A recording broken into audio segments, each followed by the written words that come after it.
Ah bah salut, vous êtes là, ça tombe bien, j'avais quelque chose à vous dire. Bon, c'est pas un coup de gueule, c'est juste un petit truc délirant. J'avais envie de m'exprimer. Alors bien sûr, certains esprits chaque fois me diront, ah encore Basquin, hein, t'es chiant quoi. Non mais je suis pas chiant putain.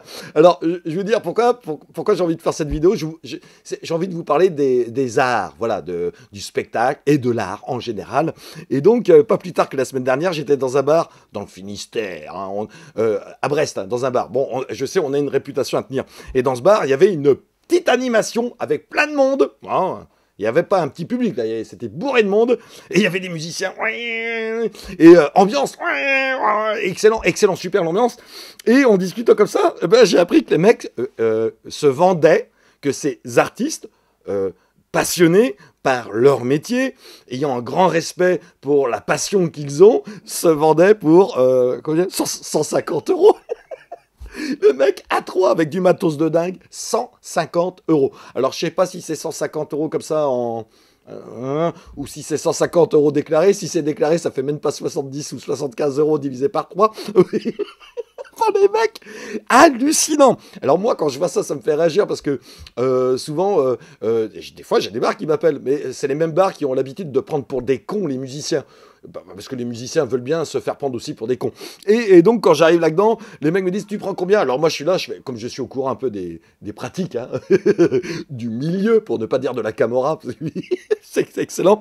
Je dis, bon, je prends 450, 500 euros. Et là, je te jure, le mec derrière le bar, tu vois sa tête qui fait ça, il fait un AVC, le mec. Il a les veines qui pètent, et boum, il tombe derrière le bar. Et là, putain, moi, je me sauve en courant, je reste pas. Enfin bref, les mecs, non, vous êtes des artistes, vous aimez votre métier. En fait, je crois que l'amalgame, il est là. C'est que souvent, ces groupes de musique qui se vendent, et ils se reconnaîtront dans ce que je dis, hein, et c'est bienveillant mon commentaire, mais réagissez les mecs. Vous dites, j'aime mon métier, enfin j'aime mon art, j'aime ma passion, je veux avoir du public, je veux le partager. Bah, tu fais un truc pro ou semi-pro, tu te vends dans des salles de spectacle, tu t'améliores en plus, t'es obligé de t'améliorer, ça te permettra, si tu te vends un bon prix, d'acheter du matériel encore de meilleure qualité et d'en vivre bien. Mais le problème, c'est que ces mecs-là ont un autre métier. Bah, souvent, ils sont employés voilà, ils sont employés, donc ils ont un vrai salaire qui tombe tous les mois, là, fixe. Et moi, j'aimerais bien voir leur tête si le patron disait, oh écoutez, les petits gars là, on a trouvé un groupe de passionnés, hein, qui font de la maçonnerie, mais génial, qui nous viennent de Pologne. Un autre groupe d'Albanais, mais pareil, des artistes, les mecs, vous verriez ce qu'ils font. Et on a décidé de les embaucher parce qu'ils sont à 80% moins chers que vous sur leur salaire. Je pense que là, vous feriez un petit peu la gueule. Ah, moi je dis ça, mais c'est des passionnés. Puis en plus, ils débutent, ils viennent en France, ils connaissent personne. Ça leur donne l'occasion d'avoir un client, enfin des clients, enfin du public, quoi. Enfin, vous imaginez pareil le dentiste, le notaire ou l'avocat qui sort d'école et qui vous dit ouais, bon ben, je suis pas trop au top, je sors d'école, ma prestation, c'est 150 euros la journée de consultation, la couronne en céramique. 130, 100 euros, hein, parce que je débute, puis il me faut bien que je fasse ma clientèle. Mais les mecs, vous êtes fous, quoi. On va me dire, oui, mais Eric, c'est pas la même chose. Si, c'est pareil, c'est pareil. Quand on fait de la culture, parce qu'à Brest, on a aussi une association qui tient le haut du pavé dans la culture, peut-être avec un Q majuscule, je sais pas comment ça s'écrit, la culture. Je sais même pas comment on définit la culture. Et un jour, j'avais été les voir en leur disant, voilà, je suis magicien, je voudrais faire un spectacle. Et les mecs avaient dit, magicien? Mais c'est pas de l'art. Et tout ça parce que, en fait, à mon avis, il y avait d'autres magiciens avant qui étaient voilà, des petits magiciens qui faisaient la pute pour pas trop cher, et qui ont donné cette image aux gens. Ouais, l'artiste est forcément le bouffon du roi, et forcément le mec qui ne doit pas gagner d'argent. Putain, mais c'est exceptionnel d'avoir cette mentalité et d'arriver à la transmettre. Et ces groupes de musique, ces groupes de musique qui se vendent pour 150 euros, vous participez indéniablement à cette mentalité. Vous avez cassé le cercle vertueux du travail égale salaire. Travail égale salaire. Et pas un salaire de merde, hein, pas un salaire de pute. Hein. D'autant plus que, moi, dans mon cas personnel, magicien, c'est quand même le plus vieux métier du monde.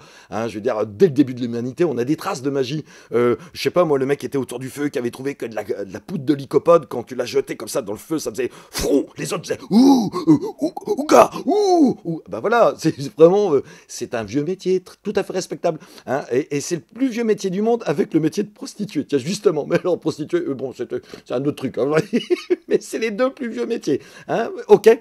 Donc je dis ça parce que vraiment souvent je tombe sur des groupes de musique en plus qui sont pas mauvais et qui me donnent des arguments de dingue. C'est complètement hallucinant. C'est comme si moi j'allais dans un restaurant, je disais bon au patron, écoute, j'ai pas trop les moyens de te payer le plat, je vais te mettre, il me reste 5 euros, tiens. Et ça marche pas comme ça les mecs, hein. Le patron il va dire, hey, donne-moi mon argent.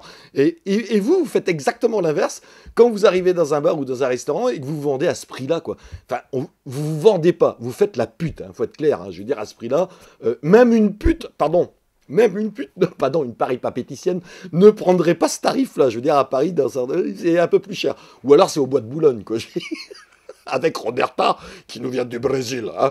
Mais c'est pas possible, quoi. Les mecs, relevez le niveau, quoi. Toute peine mérite salaire. Ne cassez pas le cercle vertueux. Vous aimez votre métier, votre deuxième métier. N'allez pas le détruire en faisant des prestations, enfin, si on peut appeler ça des prestations, à ce tarif-là, quoi. Voilà. Alors, bien sûr, ce commentaire est bienveillant. C'est vraiment pour vous faire réagir. Mais franchement, non, faites pas ça. C'est pas possible de continuer.